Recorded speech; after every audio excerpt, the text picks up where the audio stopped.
Mediat në Turqi kanë raportuar të hënën se sulmuesi Beshiktaşit Milot Rashica ka zgjuar interesim serioz nga disa klube për fshirë ekipe nga Gjermania dhe Arabia Saudite.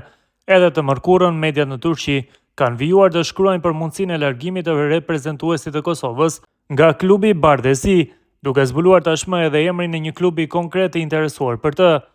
Sipas tyre, bëhet fjalë për Hoffenheimin, skuadër e Bundesligës gjermane, ku aktualisht aktivizohen me sukses 3 futbollistë kosovar, Fisnik Aslani, Leon Avdullau dhe Albian Ajdari.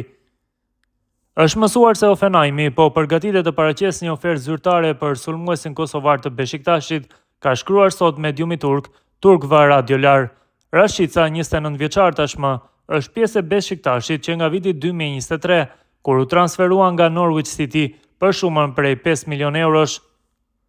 Ai ka kontratë me klubin turk deri në verën e vitit 2027, ndërsa më herët në Turqi ka luajtur edhe për Galatasarajin.